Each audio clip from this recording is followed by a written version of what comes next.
So today we're going to talk a little bit about coding.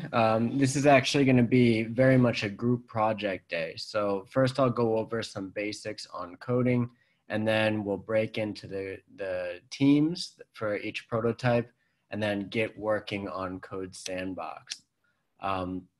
Before I dive in, does anyone have any major questions, issues they ran into with Code Sandbox that we can get through from the start?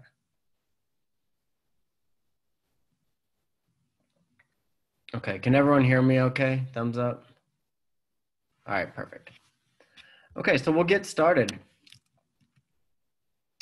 So what is coding? And this is something that I'm sure you've seen through your assignments on Codecademy. It's basically just instructions that tell the computer what to do. So we'll talk a little bit about this later in the lecture, but it's the transformation. One way to look at it is the transformation of inputs into outputs. So you input some sort of data, the code can then manipulate or calculate that data in some way, shape, or form, and then turn that into outputs that then get either displayed to the user or maybe used for some other purpose. And of course, with each of your wireframes and now the prototypes that you're working on, there, for the most part, is always some sort of input that you're taking, whether that be from the patient or information that you're putting in to be able to serve to the user. And then your prototype will then transform that into something that's either consumable by patients, users, physicians, what have you. Okay, so first I want to talk a little bit about the difference between front end and back end. So front end is really what the user sees. So in this metaphor on the slide where we're talking about an iceberg, front end is basically the tip of that iceberg. So this is what shows up on the screen, is read by your browser, and then shown to you.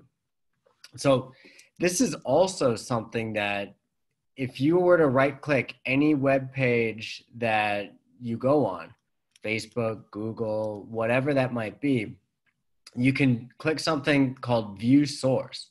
And that enables you to see all of the front end code in HTML, CSS, as well as JavaScript. So all of that data is actually accessible. So if you wanted to, for instance, just straight up copy what someone like Facebook does and then build a clone, you could do that. It's all visible. None of it's hidden from any user. Now, back end, that's the hidden stuff. So what will normally happen is the front end will display some sort of information, whether that be an input field, buttons, what have you. And when that user interacts with the site, it communicates with the back end, which contains things like the databases or the processing. So as an example, let's just do something familiar like Facebook.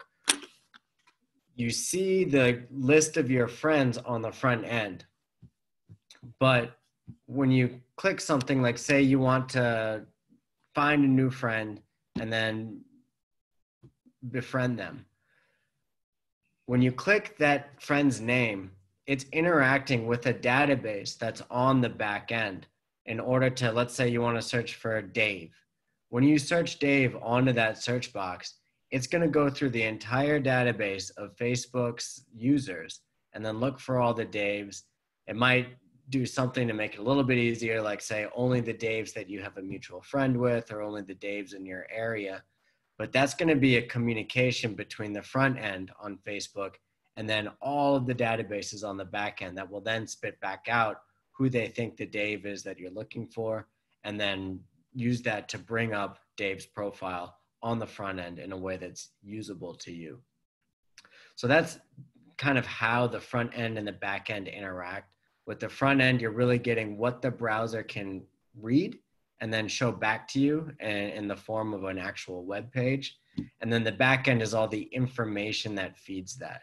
So if you were to clone Facebook, like I was mentioning, by viewing their source and copying all that front end code, that wouldn't get you nearly all the way there. You wouldn't have any of the profile information.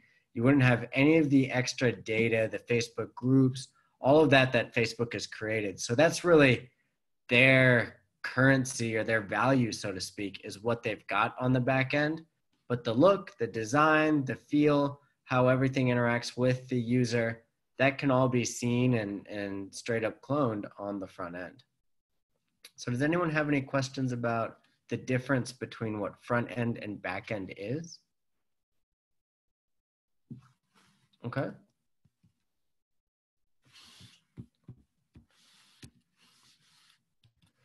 So a little bit about HTML and CSS. So you all have been learning about this in your assignments. HTML, a lot of people will refer to this as the skeleton. So this is the structural layer. It's where you put all of the content, all of the words, you know, the headers, the paragraphs that you want on your web page. That is the HTML. It's typically divided into sections. So the head section we'll talk about in the next slide, but that's metadata that tells the browser what kind of web page this is and any extra information that you want to share with the browser that might not be viewed by the user. The body is really everything that you see.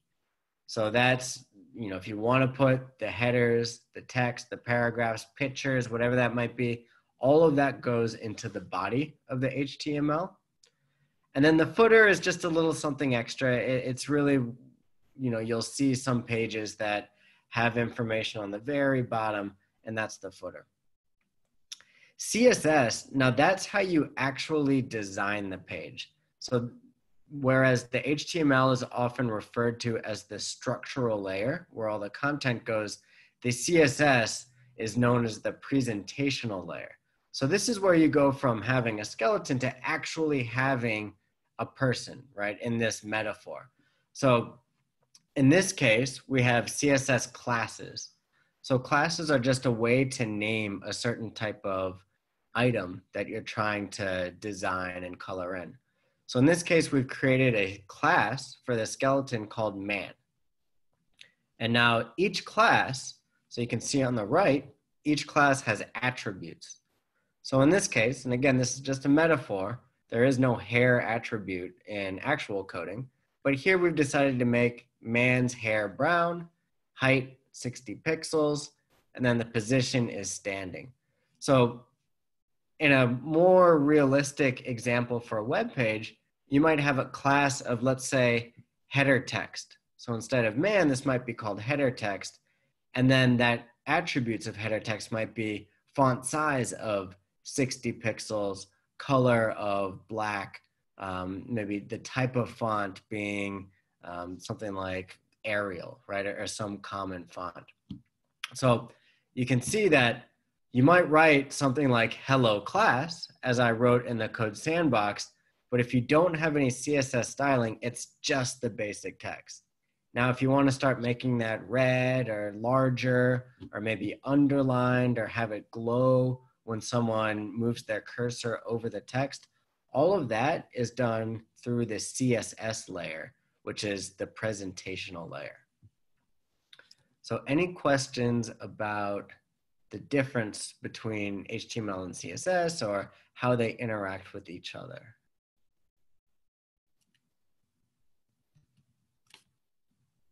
Okay, so that brings up JavaScript. So JavaScript is where we make our web pages come alive a little bit.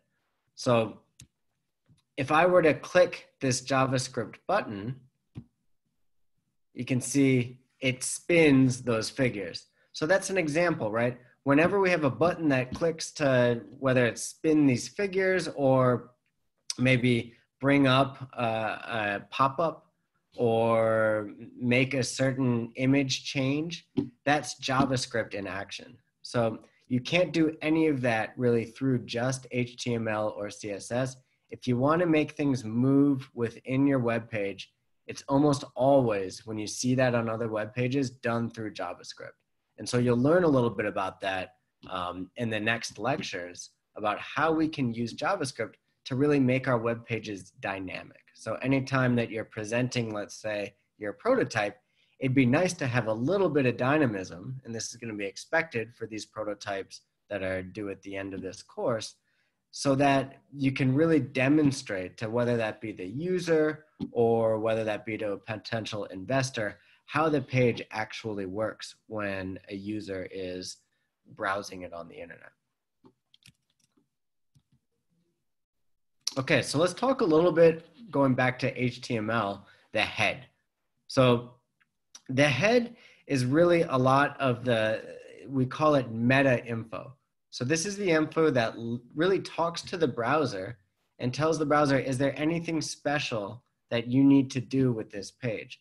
So in this example with head, you've got on line 4, the meta, it's called character set UTF-8. This is just a way to let the browser know what kind of characters you've got on your page and how to read them. Almost every regular page is UTF-8. You see this if you were to view the source, again, by right-clicking any web page you want and then clicking View Source. For the most part, all of them, you'll see on the top, they have this meta character set UTF-8. You don't really need to know anything else beyond that. It's just a way to talk to the browser. Title is another example of a line in line 5 that you will see on a lot of other pages that you tend to interact with. So in this case, it says title is web design and CSS in 30 seconds or so. So if you look on your own browser right now, I'm sure you all have a bunch of tabs open. And those tabs have text on them to let you know what that tab is. The title is what tells your browser what text to put there. So it's not just extracting something from the rest of your, whatever your content is on the page. All it is it's reading that title line in line 5. So you could do that with your prototype. Just put the title as, let's say, inform me. And then when that happens and someone brings that website up onto their tabs, it'll say inform me on the tab. Okay, and then finally, and this is probably the most important part of the head, is you need to link to external documents. So in this case, for this web design in 30 seconds in line 6, they've linked to the CSS style sheet. So this is how HTML and CSS talk to each other. Because you might be wondering, okay, when I create an HTML document and then I create a CSS document, I get that the CSS is trying to style my content that I put on my HTML, but how do they actually talk to each other? This is the line where that happens. So you're linking, and href is really just telling the compiler or the browser where you have stored that file that you're linking to. And you put the name of the file. In this case, because it's CSS, you're calling it a style sheet. And then the type is just a text/CSS document. So once you've done that, whatever change you make to the CSS document to style your web page is going to automatically be read and compiled by the browser and then turned into a more stylized web page. So that's really all you have to do. Once you've got those linked up, every change you make to your CSS document, if you want to change the entire page from, say, red to blue, you could do that just by changing the CSS document. And now suddenly the HTML and CSS are talking to each other. Okay? Just some more meta info that we've got that people typically will put into the head portion of HTML. There's Google Analytics. So has anyone heard of Google Analytics? Anyone worked with it? No one? Okay. So Google Analytics is basically a way for web designers or really anyone who is running a company that is based on the web to see how many people are using their website. So if you just put this piece of code that Google gives you onto your web page, every time someone goes on that page, Google picks up that information and then they spit it back to you in the form of analytics. So I use that for WeHealth all the time. And I use that to determine when I make changes or when we do marketing campaigns, how is my actual foot traffic increasing? Hold on, it looks like I lost Zaid and now I'm getting him back. Okay, so Google Analytics will do that if I just paste this code that you can get from Google onto my web page, and then I can have all sorts of analytics. It's not just who goes onto the web page, it's also what buttons did they click, how long did they stay. It's really powerful information that every company out there uses in order to improve their business and attract users, keep them to stay, buy stuff if that's their goal, etc. Has anyone heard of Facebook Open Graph? Has anyone ever received a link from someone on Facebook and then maybe it's a link to an article or a link on their phone that when that link is sent, it turns into an image that you can then click? So that's all done through Facebook Open Graph. It might not always be named that, but it all started with Facebook Open Graph, which is just information that you can put. If I were to say in line 7, instead of ending the head section, put Facebook Open Graph image and then put the href link to that image, then anytime I send the link to that page, it will be that image. So that's essentially how Facebook Open Graph works. It's how anytime someone sends you a text on your phone, how that image gets sent. So if you were to put an image link on your prototype and then send that link to someone, it will show up as that image. So it's kind of cool. And it's a nice little way to create sort of a magical feeling when you're sharing the link to your prototype to someone. They can see, a picture of your team or maybe a main component of that prototype that you want to show up when someone's sharing the link to make it more likely, frankly, to be clicked. Okay, one other thing I want to highlight is I18N language localization. So this is it's simple to implement, but there's a lot of complex activity going on sort of beneath the hood, if you will. If you put this on your web page, then you have the option to create different translations for your web page. So you could create an English version, a Spanish version, maybe a version in Mandarin. You can create all of these different versions for your page, and then the browser will automatically pick up what the right version is. So if I were, in Mexico and not bringing my computer to Mexico, but say I live in Mexico and I speak Spanish and that's the setting I have in my computer, then when I go to a certain web page that has this language localization in, it might be in Spanish. So it's a nifty way for, and I know that some of your wireframes, I don't think oh, Monica, I see you've raised your hand. Do you have a question? Yeah, I just had a quick question about that. Does it just translate the whole site? Or I actually can't hear you. Let me see, this might be something with my computer.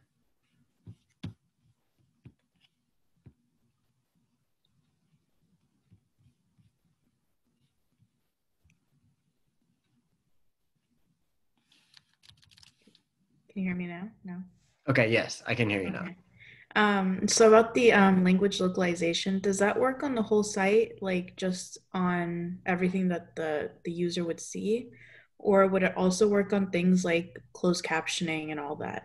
It's a good question. Now, closed captioning, for the most part, if you're building videos into your site, you would probably not be hosting the videos yourself at first. So you'd probably be using something like YouTube or Vimeo, and they would be able to supply closed captioning for that.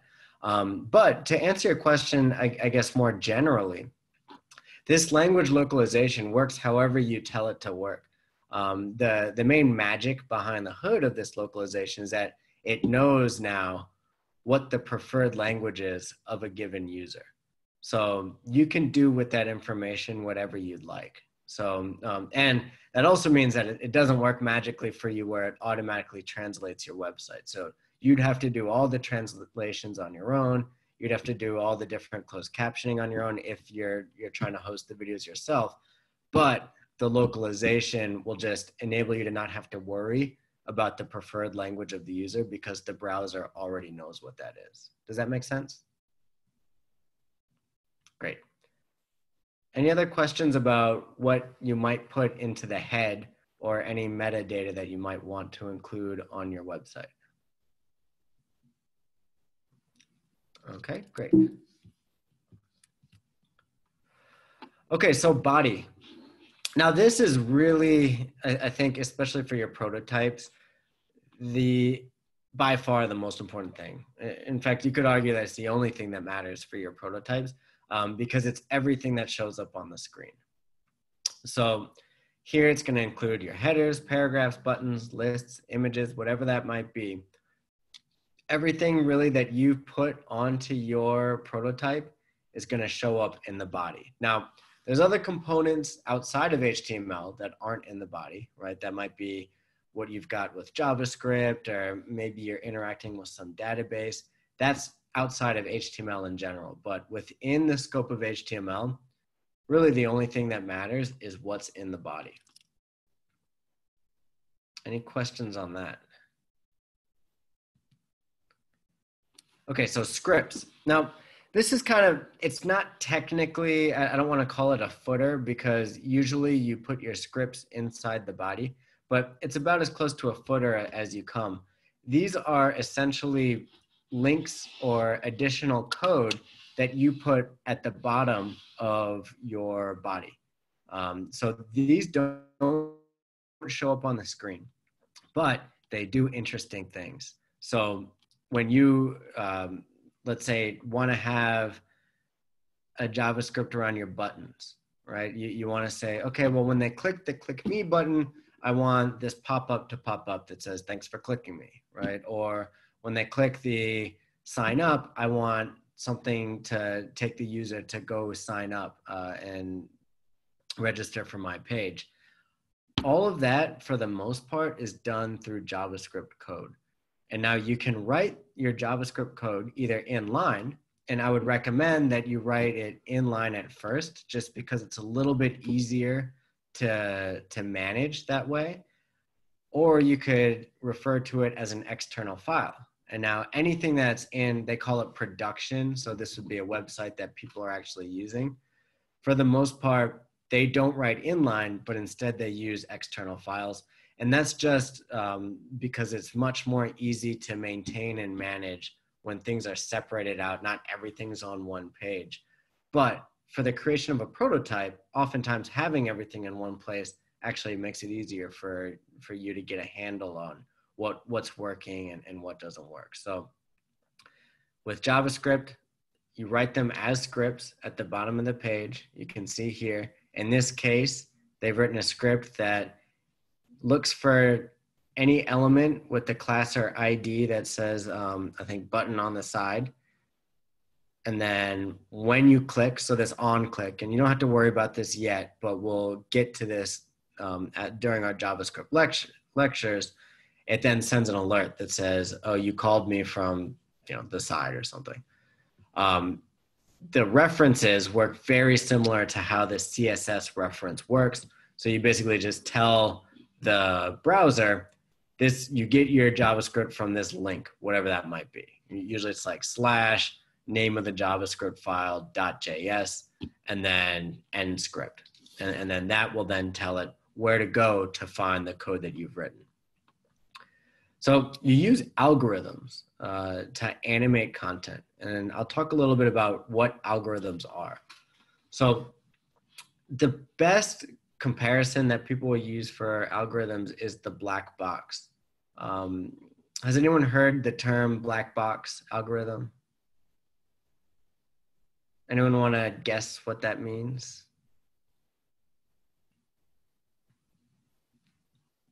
Is it something where like you put something in the box and then out comes something else? Yeah. It's kind of like a magical box that transforms data, and it looks like a magical black box because you don't actually see that transformation happen. It just happens. Now, of course, there's a lot of work that goes on behind the scenes to end up doing that transformation. And usually a lot of thought has gone into it. But the user doesn't see it. It just happens and it works like magic. Now, just as an aside, when we talk about things like machine learning, the black box becomes an even more accurate metaphor, because oftentimes with machine learning, even the developers who created the algorithms don't know what's going on. So you're telling the machine to make all these different associations and then draw its own conclusions. And so that's sort of the ultimate black box algorithm, where you might get an output that you like, but you don't really know how it came to that conclusion. And that's a big topic right now in machine learning, because there's worries that, well, if these algorithms are going to be used to make important decisions, and I don't know how they came to that conclusion, is that a good thing or is that not? And the answer is probably yes and no. It's both good and bad. And you just want to make sure that you're not using it for information that could really impact people in a negative way. So just something to be conscious of when you hear about solutions in machine learning. So I want to highlight some of these inputs and outputs, because these images are actually very similar to a lot of what's being used in digital health today. So you might get inputs from, let's say, a stethoscope, so a medical tool. You might get from someone observing a video, taking a picture, interaction with the dosing, the medicines that they use, how they interact with an app, things like that. All of these could be inputs. It could be your data from your wearables. It could be, what someone just wants to see, what they enter into a search term, what they put as their disease that they're interested in learning more about. Those inputs go into an algorithm that then does a lot of if then, if they are looking for something in cardiology and they identify as a patient, then we show them information, data that is relevant to a patient who has a cardiac issue. Any questions on the overview of algorithms? Okay, so I want to put this out to the class. What are some examples of inputs that can be used in digital health? There's no wrong answer. Would like a person's weight be one of them? Yeah, but let's expand on that a little bit. So with someone's weight, what might capture that input?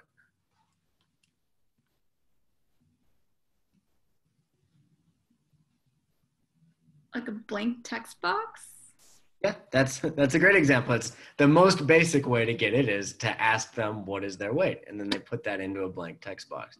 Now, what might be another way that might be created as an input? You can do like a drop down scroll menu with like different numbers. Yeah, absolutely. And so that comes to different ways of the user inputting directly what their weight is. So there's different ways that you could do that, make it more intuitive, more user friendly, maybe taking into account what their weight used to be to help them, see a trend on are they putting in a weight that is greater or lower than before? What about in a more advanced way? Can anyone think of maybe some new technology that might enhance the way that someone inputs weight into an algorithm? Could they possibly do like Bluetooth on the weight scale and then it sends the signal to like the app or something like that? Absolutely. So Internet of Things, we've got smart thing now, smart fridges, smart scales, smart, dishwashers. They're all over the place. And a lot of them, frankly, are looking for ways to make their intelligence useful. So that is one way that is currently being used. The smart scales that input your weight every time you step onto them into some app that helps you track your weight over time. What else in terms of inputs? There's a lot of I would say we're in a golden age of inputs relative to where we were just 10 years ago. So let's think about what makes today a golden age for health inputs. Maybe uploading previous patient information to a new database. Okay, That way let's you talk don't a little bit yourself. more about that. So what do you have in mind?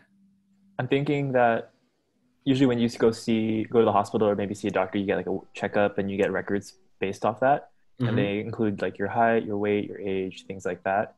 Maybe some sort of black box resource where when you scan that documentation, those numbers end up in some database or some cloud. And then you can just, if you need to pull up the information, you can just transfer that information from that cloud to another cloud or something like that. Yeah, absolutely. And now I think when you mention that, you're highlighting in some ways an input with an algorithm that transforms that input into an output that then becomes an input. So it sort of becomes chained, right? Because you mentioned scanning documents, Mm-hmm. which in and of themselves are useful, but they can't really be analyzed very easily. So you might scan that document, an algorithm turns that document into data. And there's a lot of interesting companies that use sort of image reading technology to create that scanned piece of paper, extract the actual text, and then put that into database columns, which then are used as an input for further health analysis.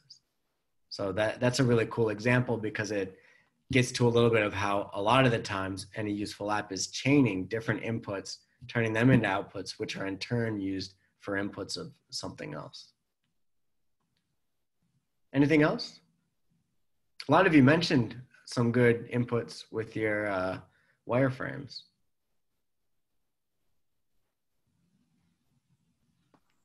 Can we say about the steps, walking steps? What are they called? Walking steps, like counting. Oh, yes. Yeah, counting your steps, yeah. Absolutely. And what kind of inputs do these typically get used as? Can you rephrase the question, please? Didn't hear. Sure. So what are these inputs oftentimes used for? So when we talk about steps, where have you seen them used? We can talk about how much calories do a person use or how many kilometers does he walk. And then this data and information can be observed in the graph to show if he's ascending or descending depending on the work that he wants to do. Yeah, absolutely. And that was something that I was going to mention if no one else did. So thanks, Sifuni. I think wearables in general, those are a huge source of inputs that have really, I think, led to this golden age of digital health inputs. So anyone want to talk about any other inputs? I had a question. Would Sure. input be like also like a sign up link to take you to like fill out personal information? Absolutely. Yeah. So it's a sign up link might be less useful as a digital health input, but it still is an input because in order to sign someone up as a user, which pretty much every digital health app needs to do, you need their basic information, whether that be just their emails, or if you want to get more in depth, maybe you want to figure out who they are and basic characteristics of their disease. So you take them through a survey as part of the sign up. All of those tend to be, or all of those should be considered inputs. And then the algorithm, what does the algorithm then do with that, those inputs?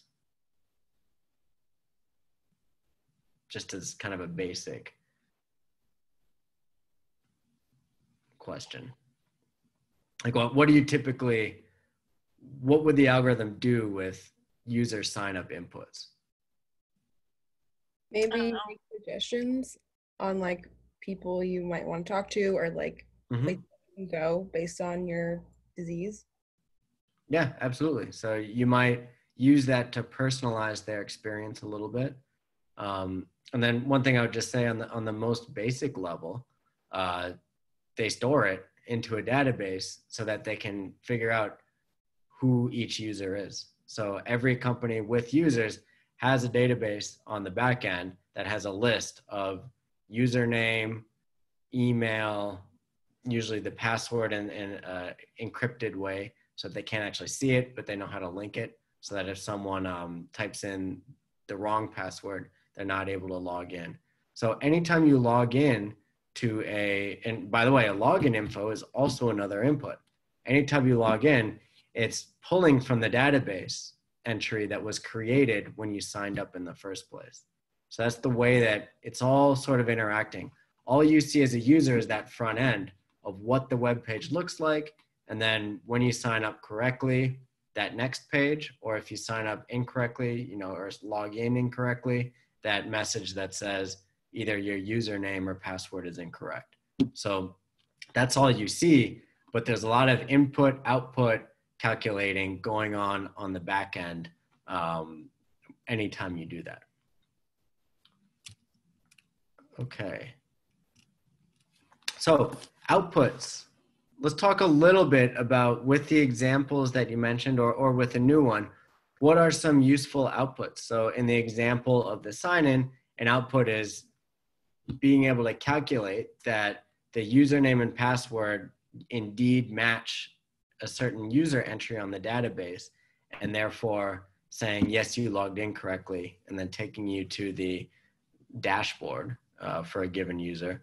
What are some other outputs in digital health?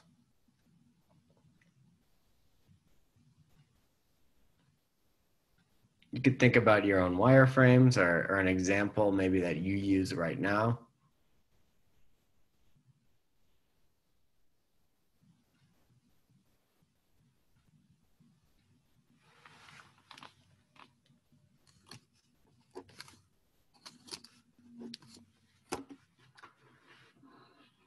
So I'll give an example with the weight, right? So if you're inputting weight and doing that over time, whether that be you inputting it as a user yourself or through the scale, an output for that might be a graph of your weight over time. So something very simple, right?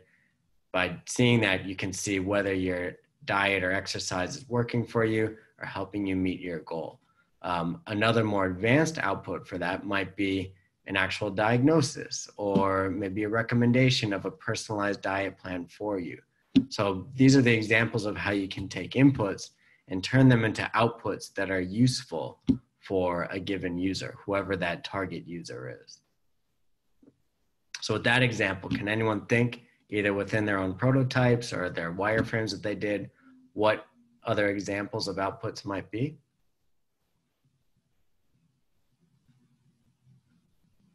Can we account like notification as some of the outputs? Like, for example, you're scheduling an appointment with a nurse. Yeah, absolutely. So that's actually a really good example because notifications are oftentimes necessary for any sort of operations or scheduling software, because if you don't send those notifications when someone's out and about, and especially in healthcare, people are always moving around. They're not just sitting at a computer all the time. Getting that notification out there to either help let a nurse know that a task has been added to their queue, or letting a patient know that they've been confirmed for a given appointment with a doctor, that's all useful and oftentimes necessary to make that digital app work.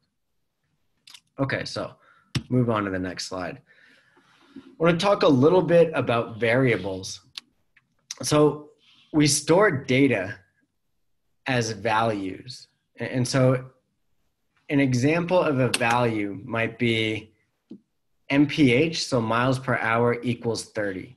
So that is a variable, and the data or the value is 30. Okay, so MPH is the variable, the value is 30. Variables by definition can be changed, right? They can be varied, they're variable. But then there's also constants, which are far more fixed. So an example of a constant might be speed limit. And in this case, we've got speed limit equals 35. Now, values have different types. So they could be an integer. So MPH is 30, that's an integer. Speed limit 35, that's also an integer. But they could also be a string.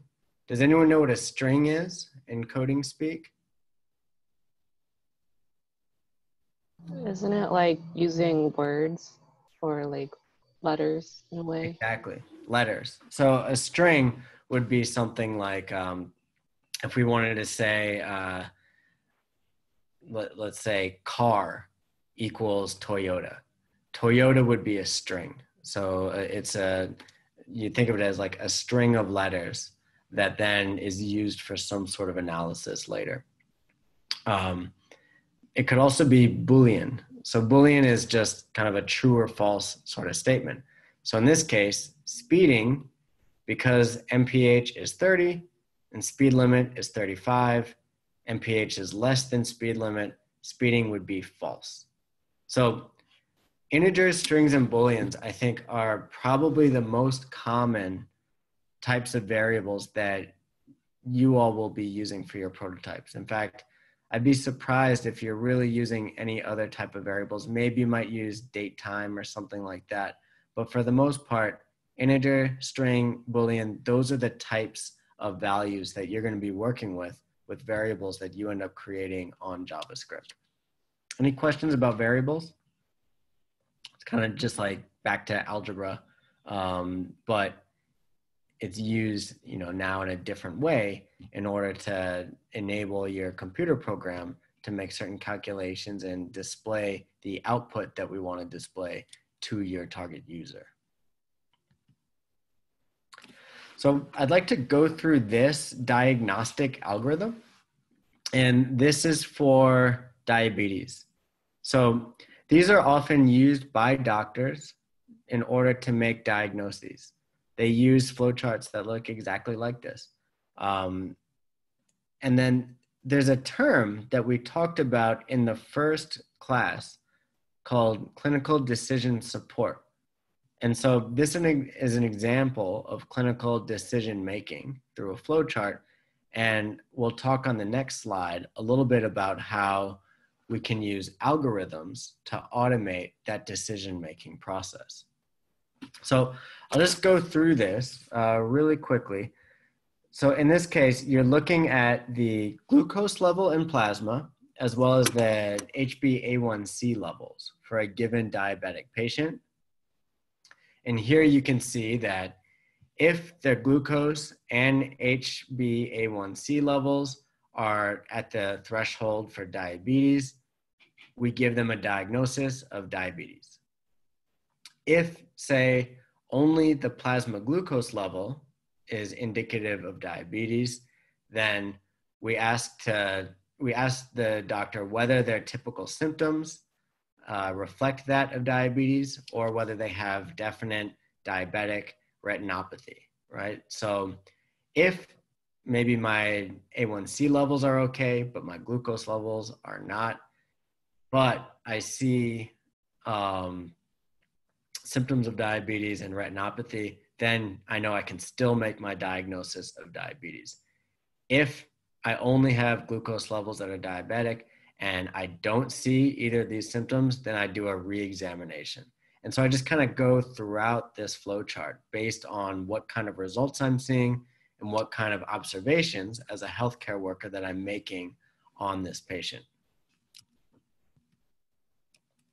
Okay.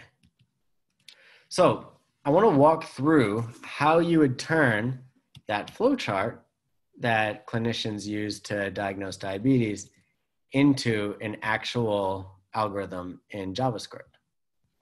So in this case, I'm going to set some variables.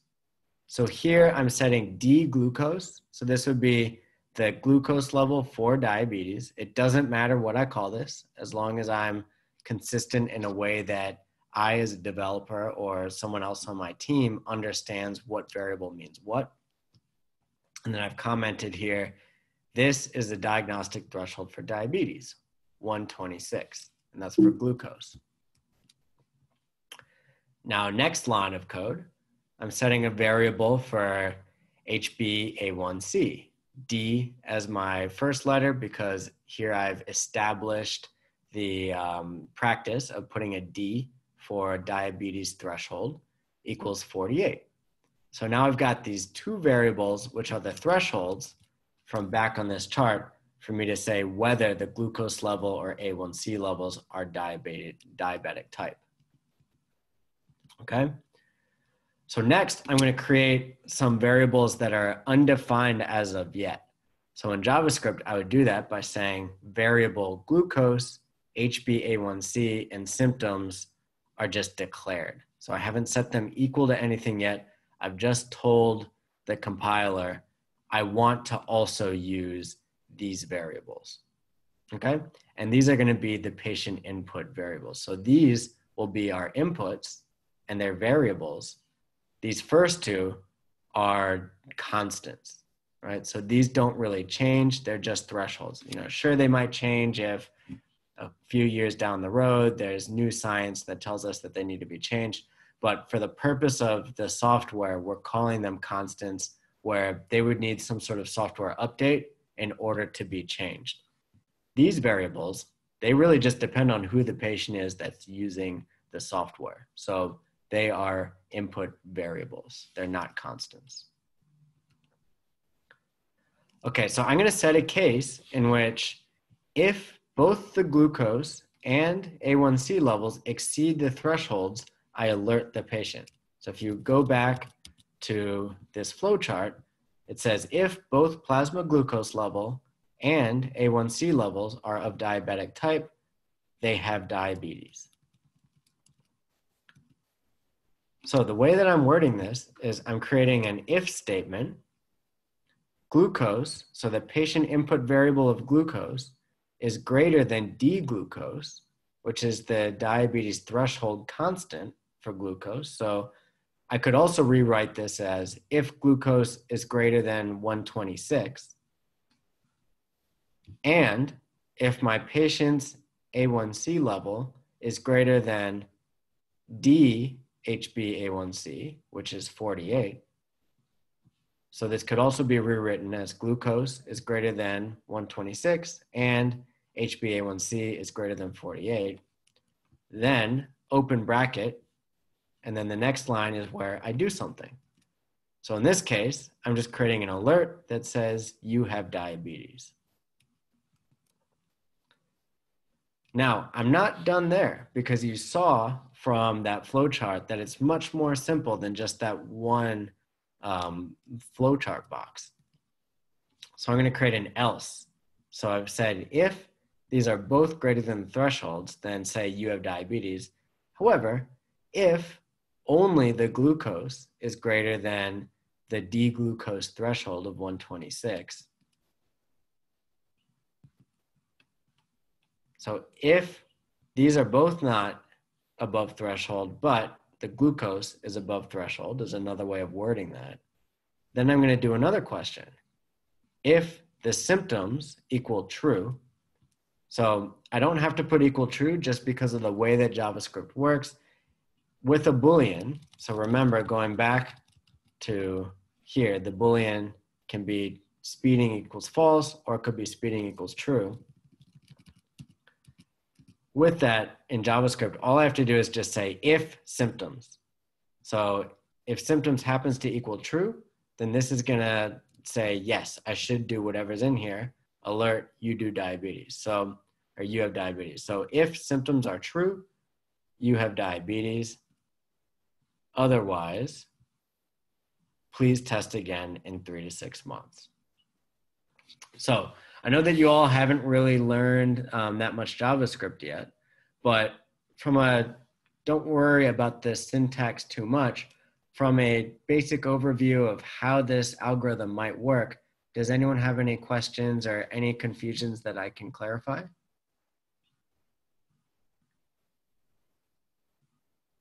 Does it seem to make sense how this might work?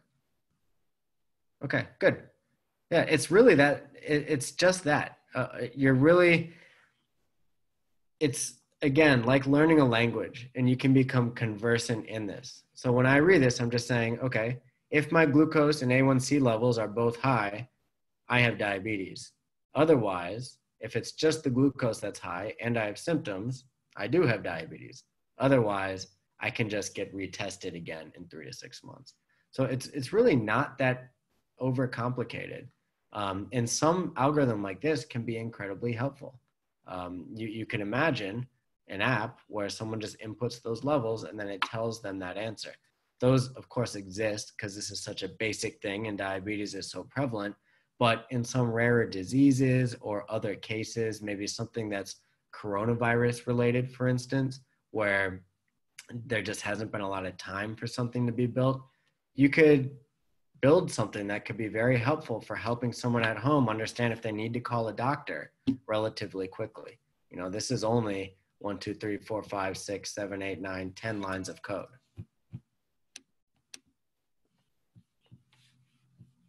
Okay, just have to admit Samantha.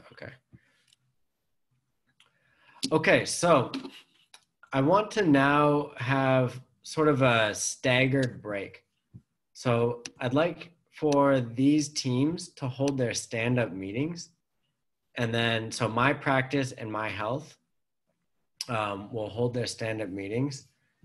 And then, actually, sorry, I want to change this because we're still waiting. I think Mohammed had an interview. So we're waiting on him. So if we could start with disconnect and inform me, then you all can have your stand-up meetings and I'll navigate between the different breakouts. And then the My Practice and My Health teams can go on break. Before we do this though, does anyone have any questions leading up into the stand-up? Maybe some questions issues that you had during your first stand-up meeting in the past week that you think might be important for the rest of the class to hear because they might have had the same issues?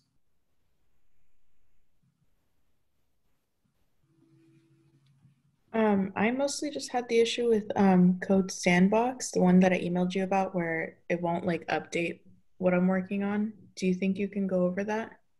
Yeah, absolutely. So Monica, I sent you an image. Were you able to see basically what I saw on your? Yeah, I briefly I replied back. It shows me that, but then when I added something else, it's completely different, like a different page. It doesn't show me that new page. Okay. Would it be possible for me to enable you to share screen and then could you bring that up and then I can help talk through it? Right now? Yes. Okay, sure. So I'll stop sharing.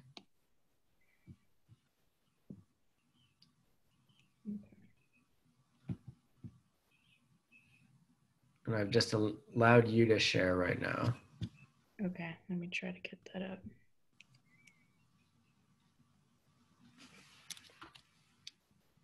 Okay, can you see it? Yes. Okay, so this is the picture that you had sent me right here. Mm-hmm. But that is meant as like the like very first page. And the page that I'm working on is more like the account page, like when a person has signed up. Gotcha. So this is the coding that I have, but it never will like just run it. Like this page right here doesn't change, if that makes sense. I see. So, and this looks like something that might, if you could go to index.html, mm-hmm. and then change the was up guys to say was up class. Does that update?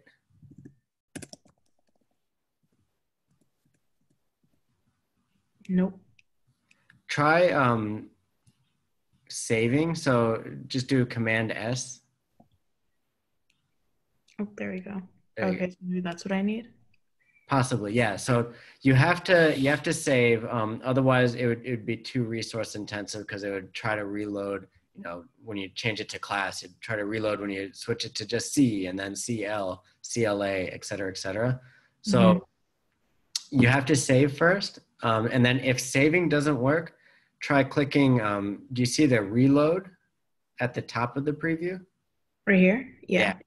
So if this just saving doesn't work, you can try clicking the reload and then it'll just reload for you. And that'll be like a hard reboot for your app.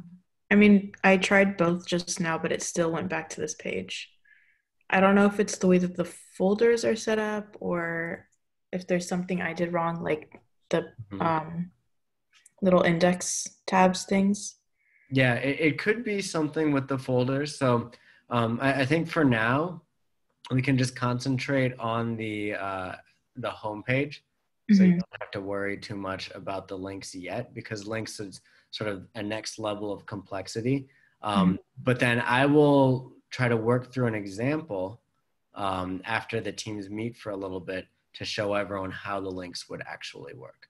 And I'll try to do it through the Inform Me example so that everyone can have a working example. Okay. Thank you. Absolutely. Anyone else have any questions or comments about how their first stand-up meeting went that you might want to share with the team or with the class? I wanted to ask us, for example, the people who are doing maybe Java and maybe PHP, should they wait until all the code has been written for the HTML and the CSS, or they should just start writing their own and then they will incorporate later?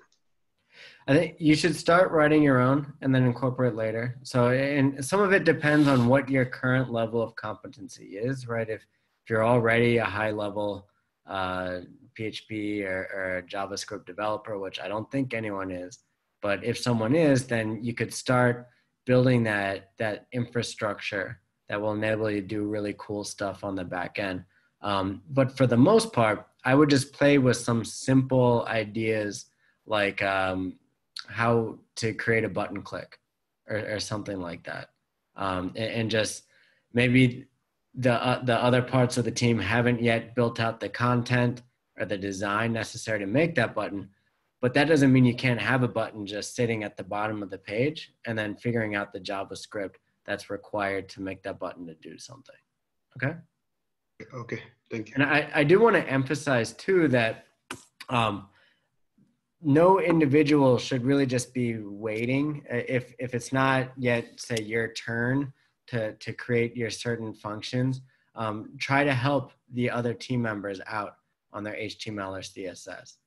Because ultimately, the way that Agile works is everyone's in it together, that we've sort of got these, remember the term T-shaped contributors, where you have competency not just in your own field, but also in the adjacent fields so that you can more properly work with each other and provide each other feedback to create a coherent product in the end. Okay, good question though. All right, so let's start with my practice and my health can go on break. And then I'm going to create breakout rooms for disconnect and inform me. And then I'd like you all, so whoever the Scrum Master is for those teams, if you could bring up the Scrum documents and then be prepared to share them within your breakout room. One thing that I would like to do now is just have each team report on where they are with their stand-ups. I think this is going to be very helpful for all of the teams to see how each team is handling their stand-ups, what they've identified as their to-dos, and how they address their different user stories. So I'd like each team to share. You can either have the Scrum Master do it. Actually, let's just have the Scrum Master do it for this meeting. So the Scrum Master of each team. And then in subsequent lectures, if you could just rotate who that person is that ends up doing the sharing. So the first team, can I have someone from Disconnect? I think Samita, are you the Scrum Master for Disconnect? Yes. I'm sorry, I just stepped away really quickly. What was the question? Could you share your Scrum doc and just talk a little bit about what your to-dos are and how you're working on addressing the user story, and what are some of the obstacles that you see moving forward to creating your prototype? Yes. Do you want me to go ahead and share my screen? Yes.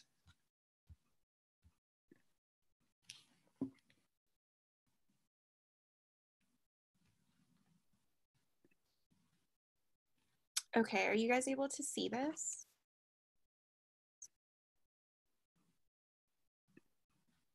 Okay, cool. So our website is called Disconnect. So basically this is our Scrum doc, and we have just been doing things kind of like page by page.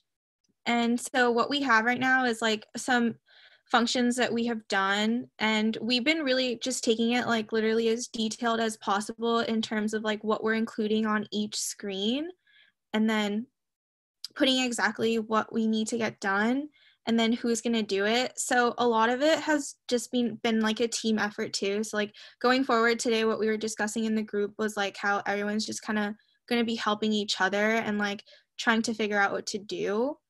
As far as like the biggest obstacle has been, I think like the JavaScript and like creating pop-ups, and our next big challenge is like really doing the errors that are gonna, like the little errors that are gonna take place in the home page when like a person's putting in a username. Like an error needs to pop up if like that username's already taken, as well as for the password, and some buttons that need to be put in place. So that's kind of where we're at.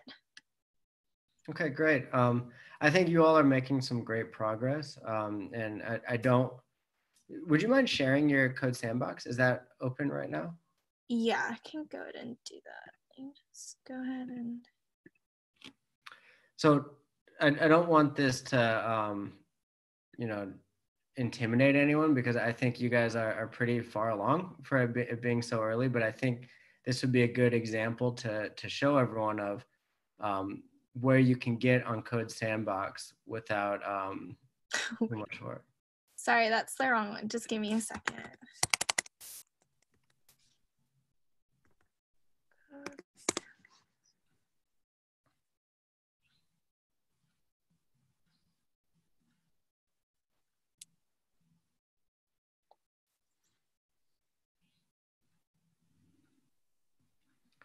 So you can see that they've kind of got the sign up sheet with the logo and coloring, and as they move forward, they can work on smoothing that out a little bit more.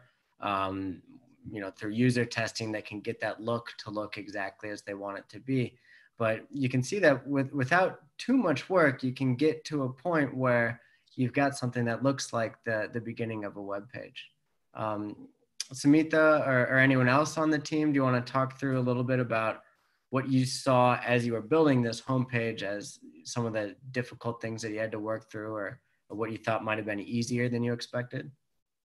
I think I can go ahead and start off with that. Something that was really difficult was getting like our logo and our disconnect on the same line. It took us a really long time to figure that out. Mm-hmm. As well as, so we wanted our background color to be different than just having it kind of white. So when we first did it, it was only showing up to like half the page as the gray background. And then we really had to play with it in order to get it to the full screen. So that was, I could think, quite frustrating for us. So it's like really small things that have been like kind of like very annoying in the sense. Mm-hmm. Yeah, there's definitely a lot of tedium, I would say, to certain parts of coding, especially with regard to web design. And I think a lot of web developers, they'll build up sort of an archive of their previous work on design that they can then use in future designs. So they might have their own nav bar that they just use for all these different applications when they're designing other people's websites. So that's another thing that I've mentioned to other teams that you all can take a look at, is look for nav bar examples and do something like just Googling nav bar HTML CSS. And when you do that, you'll see a lot of examples, and some of those nav bars might be what you were looking for. And then I think Safuni asked me, is it okay to just copy code? And the answer is, to an extent, right? It's not at the same level of plagiarism when you copy someone's code.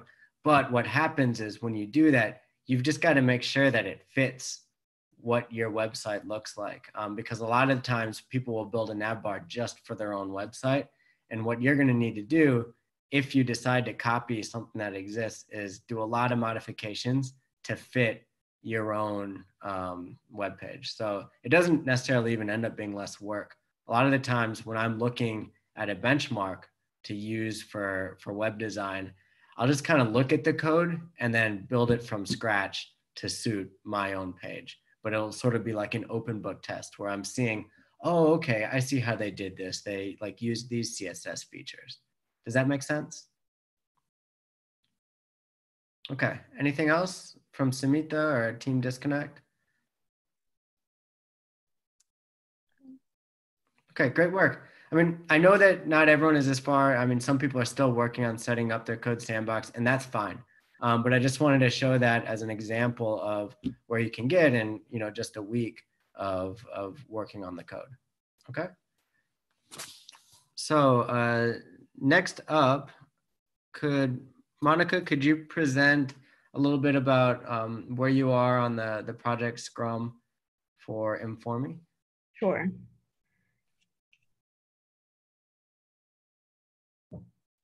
Okay.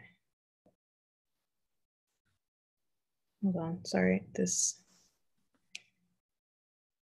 Okay, can you all see my screen? Yes. Okay.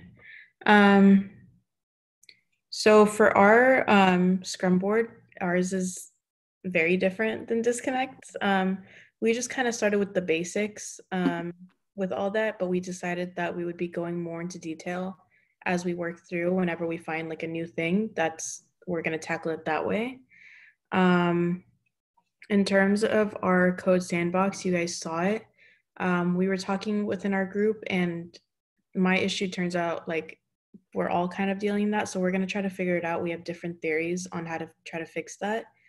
So we're going to be working on that. So right now, our coding doesn't really reflect like what our actual site might be looking like. Gotcha. So that's kind of mostly our struggle right now. Okay, and I'd say that I think you guys are in a good place right now. I think you've really lined up what your to-do actions are, and you started with the links, which I wasn't even really expecting at this point. I was just kind of picturing like a single homepage. So I think it's cool that you figured that out because I didn't even really teach that. I assume you all just found that online as something you can do. So that's cool to see, and I'm excited to see how that ends up forming as a website. And what I can do also, if I'd encourage you all to be the ones who try to figure out exactly how you want the links to work. And then let me know after your next stand-up meeting this week how that went. And if you feel comfortable showing the class how it works. And if not, then I'll just make sure that I reserve some lecture time to go over it for everyone. Okay? Sure. Okay. Next up, can we go Derek from My Practice?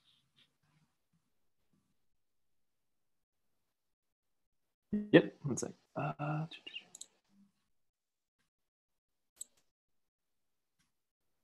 Cool, Casey, can you see my screen? Yes. Cool, because ours is even more basic than that. Today we just wanted to, I guess, come together and understand the groundwork for our code sandbox as well. We decided that for our Scrum board, it's even more basic, but the user stories that we wanted to focus on mainly focused around getting the scheduling of the calendar.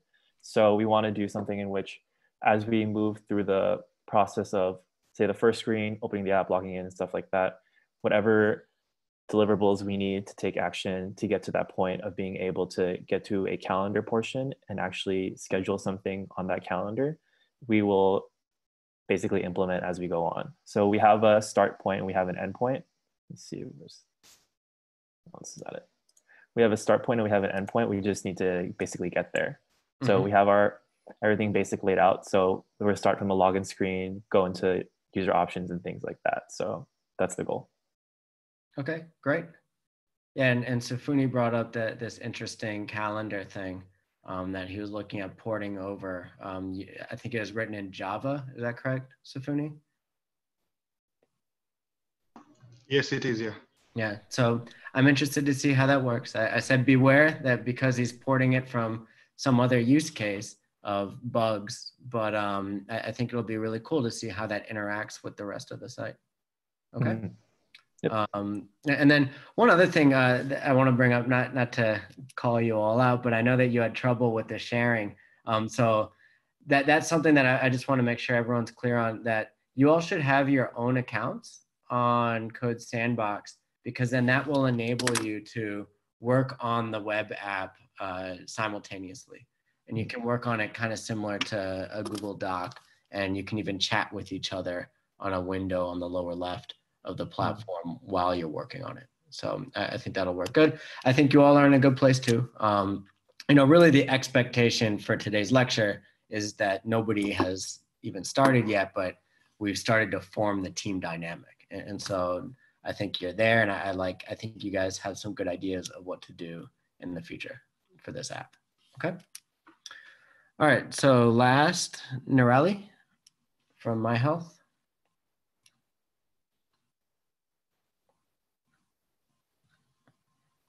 Can you guys see that? Yes. Okay.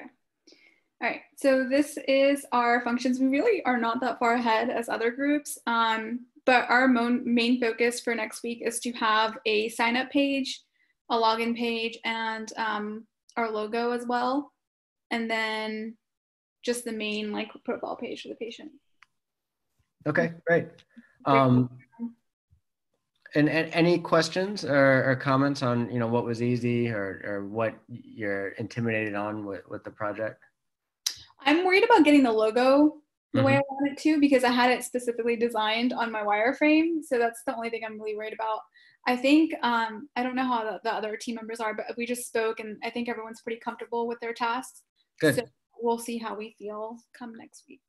Okay, great. And I'll look into that a little bit. I'll look at your wireframe and see a little with the logo and offer any advice if I can on next lecture. Okay. Thank you. Cool. Thank you. Let's see. One other thing. So I think you all have a good plan with the login page and all of that. And I know, Samita, you mentioned that your team are also working heavily on that. And you mentioned having checking what users are there and if someone is logged in. I think that's awesome and definitely would be bonus points, but not necessary if it ends up being too much work. So I would say that sort of validation, there's examples there on the internet that you can look up that can help you build that if that's something you're interested in doing, and I would certainly encourage you to do so. But for a prototype that you'd really just be showing to users or potential users getting that information from, I would say it's not fully needed. Okay, so just something that I think know that you could stretch for if you want to, but not everyone needs to figure all that out. So we don't. So we shouldn't that's not something that we should worry about then right now. We should kind of move on to other things. I think if you want to tackle it and you do it right, I think that would be an awesome deliverable for your prototype. But if you start down that path and you realize that it's taking too much time to figure out, I would say don't be afraid to move on to make sure that you still have the product laid out. Does that make sense? Yes, thank you. Okay, great. Okay, so now I'm going to share my screen again.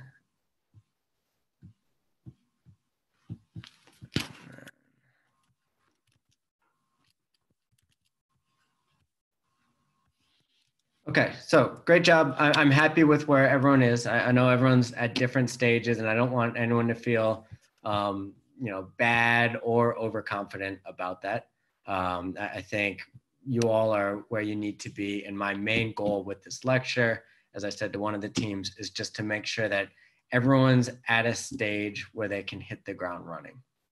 So Code Sandbox, this is a slide from last week's lecture, but I just want to emphasize it. Everyone needs to create their own account on GitHub and then log into Code Sandbox using your GitHub account. And then make sure you fork my template, which I believe everyone has done by now. And I do emphasize forking the template that is linked here because, can everyone hear me okay? I just got a sign that said my internet was unstable. Okay, good. I want to make sure I'm not going in and out of reception. So I want to make sure that you fork my template, because with Code Sandbox, there's a lot of complexity if you try to start it from scratch. And I don't think you'll be able to figure it out very easily. So just use the template that I created and then fork it. When you fork it, it ends up creating your own version of it. And then any subsequent edits that you make to it to make it your own prototype will be on your own file. Okay. Any questions, I guess I'd call them logistical issues that you feel that your teams have not quite figured out that I could help out with? Okay, I'll move forward then. So I just want to highlight a couple items on the Code Sandbox dashboard. So one person could be the PM. I would recommend the PM, but if it's someone else, that's fine too. Should fork the template on their computer. So only one person on the team needs to do this forking. And then once they do that, they just share, clicking this button with the rest of the team. So you all should have Code Sandbox accounts by now. So just share with that person's Code Sandbox account, and then they'll have access to that template that you've just forked. I also want to bring attention to this people icon on the middle left of the dashboard. This is how you start a live chat. So if you want to start in the future, working on this together, maybe after your stand-up meeting or something like that, you can click this icon and then invite those people to start a live chat. It gives you a link, they click the link, and then everyone can edit the Code Sandbox together. And then also chat with each other about different ideas that they have. So it might be too bulky for that to be the way that you always work together as a team, but I think maybe once a week or so, it would help to get the whole team together to code together, talk about some of the issues that they're having. Okay. All right. Mohammed asked a question about mobile development. So I wanted to touch upon that a little bit. So for mobile development, one of the main languages that is used is React.js, and JS stands for JavaScript. So there's a link to Codecademy on how to learn React. And I'd encourage you all to check that out. There's also within the React ecosystem something called React Native. And so React Native is really built purely for mobile app development. And it's a cool language to learn, to understand how current mobile developers are spinning up these apps really quickly.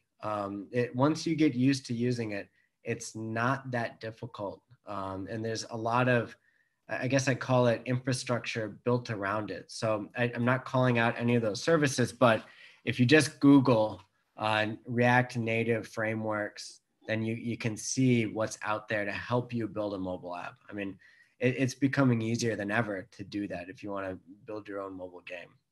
It's just a matter of sort of knowing where those tools are and having that basic familiarity with how programming works. I also want to bring attention to Swift. So Swift is the main language used for iOS. Because it's Apple, it's very much just use our tools, our way or the highway. So there's a link on Codecademy to learn more about Swift. I'd encourage you to check that out. There's also a dev kit that Apple provides. So this picture on the bottom is a picture of Xcode. And it's really a cool software. It's big, but once you download it, it allows you to make edits in a very similar manner to how Code Sandbox works, but obviously built for Apple. And you can see, because Apple's got these weird screens now with like the dip on the top, it enables you to see how your app would look within all of the different iPhone versions. So does that answer your question, Mohammed? Yeah, that was perfect. Thank you, Will. Great. Any follow-ups? No, not now. All right. Anyone else have any questions about React or Swift or mobile development in general? Okay, so now I want to go back into group work. Now that we've tried the breakout sessions once, I think it should be much smoother to do them again. And what I want you all to do is start the sharing of your code sandbox templates. If you've already done that, awesome. If not, I want you to use this time, and it's really going to be the rest of the lecture, minus about 10 minutes for us to talk about assignments, to get all of your team on one page while I navigate between the different breakout rooms, and then answer any questions that you have. I'm going to take a lot of the questions that I get during this next, I guess, 40 minutes in order to help develop a little bit of what the lecture will be next week, because I want to make sure that what I'm teaching is addressing specific questions and concerns that you have with your particular prototypes. Okay, so I'll start the breakout rooms. And as I do that, anyone speak up with any questions that you have before we start that section, this group work. All right, so just wanted to go over troubleshooting a little bit. So number one, I've found what's incredibly helpful is Googling whatever your specific issue is exactly as it's entering into your head. So if your problem is something like, why don't my labels show up? Then just type, why don't my labels show up? And then maybe some keywords like HTML, CSS, something like that.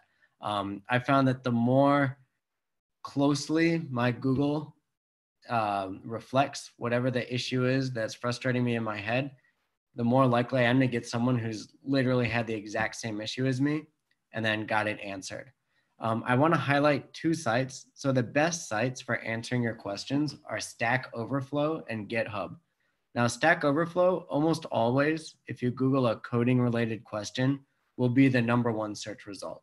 It's just that good. It's that well established. It's basically a message board of programmers and students, you know, people who have questions like this. And I really have never had a question that they don't have an answer for. So you can maybe start with Google, and if you get something that's related but is not quite what you want, just go directly on the Stack Overflow and ask that question within their own search box, and that can usually be helpful. Another thing that I would draw attention to with Stack Overflow is that you can actually look at related questions anytime you bring up a question. So why don't I, because we don't have too much time left, but let me just show you what Stack Overflow looks like. So you can see someone asks a question and they submit examples of their code, and then many people answer them. In this case, 2 people answered them. One answer has a score of 1, which is basically how many people upvoted it. The other has a score of 55. So you know that this is probably the best answer. So they've got this nice scoring system that helps you understand which answer is going to be most useful for you. So I'd encourage you to check that out. Stack Overflow, again, it's going to be probably the first answer that shows up whenever you Google your question. And then email me. I'll be very responsive on email, I promise. I want to be able to help you all make the best possible prototype. So if you can't figure it out on Stack Overflow, GitHub, or Google, just send me an email. GitHub, that's what you signed up for. It's a little bit more technical. I think for you all, Stack Overflow is probably your best option, but GitHub can be very helpful as well. Assignments, we've got Code Academy, Introduction to JavaScript, and then also I'd like you all to build the homepage of your prototype, or if not the homepage, that main functional page that really gets across the most important function for your user story. So that's it for class. Any questions? All right, there were certainly some hiccups, but I think that where you all are at is a good place. I think you're at a good place to really hit the ground running with the coding that you've got in your Scrum Master to-do list. So I'm excited to see what these prototypes turn into, and I'm here to help. Just send me an email if you have any questions.